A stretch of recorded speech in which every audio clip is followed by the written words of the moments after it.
যখন আমাদের নবীর দাদার ইন্তেকাল হলো তখন তার শেষ কথাগুলো কি ছিল আর তারপর ছোট্ট মোহাম্মদের লালন পালন কে করেছিলেন চলুন জেনে নিই। কুরেশদের সর্দার কাবার চাবির আমানতদার সব গোত্রের সম্মানিত মুরব্বী হজরত আব্দুল মুত্তালিব মৃত্যুশয্যায় ছিলেন। বড় বড় সর্দাররা তার খাটিয়ার পাশে বসেছিলেন। তার সাদা দাড়ি বুকের ওপর ছড়িয়েছিল এবং চোখে তখনও নূর চমকাচ্ছিল। সবাই জানতেন যে এই ছায়া এবার সরে যেতে চলেছে, কিন্তু তার চোখের সামনে বারবার একটি ছোট্ট শিশু ঘুরে বেড়াচ্ছিল। জেনেছিলেন তার মনের প্রশান্তি ও সুখ। সেই শিশু যার পিতা তার জন্মের আগেই ইন্তেকাল করেছিলেন এবং যার মা বিবি আমেনাও মদিনার সফরে 2 বছর আগে এই দুনিয়া থেকে বিদায় নিয়েছিলেন। ছোট্ট মোহাম্মদ, যার বয়স তখন মাত্র 8 বছর ছিল, কিন্তু তার কপাল থেকে এক অদ্ভুত নূর বিচ্ছুরিত হচ্ছিল। হজরত আব্দুল মুত্তালিব তার নাতি মোহাম্মদ সাল্লাল্লাহু আলাইহি ওয়াসাল্লামকে নিজের কাছে ডাকলেন, তার মাথায় আদরের হাত বুলিয়ে দিলেন এবং খুব মায়ার সাথে বুকে জড়িয়ে ধরলেন। এরপর ধীর কণ্ঠে বললেন, এই শিশুটি কিছুটা আলাদা। এরপর তিনি তার ছেলেদের দিকে তাকিয়ে বললেন, আমার কথা মনোযোগ দিয়ে শোনো।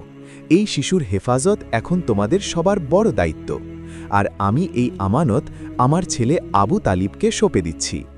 এ কথা শুনেই হজরত আবু তালিবের চোখে পানি চলে এলো।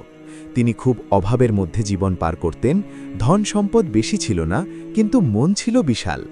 তিনি তার বাবাকে বললেন, বাবাজান, আপনি চিন্তা করবেন না, আমি এই শিশুর হেফাজত আমার জানের চেয়েও বেশি দিয়ে করব।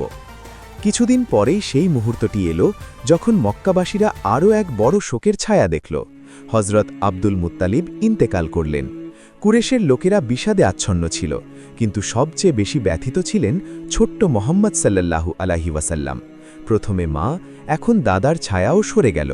চোখ দিয়ে পানি পড়ছিল, কিন্তু তার মনে ছিল এক অদ্ভুত ধৈর্য।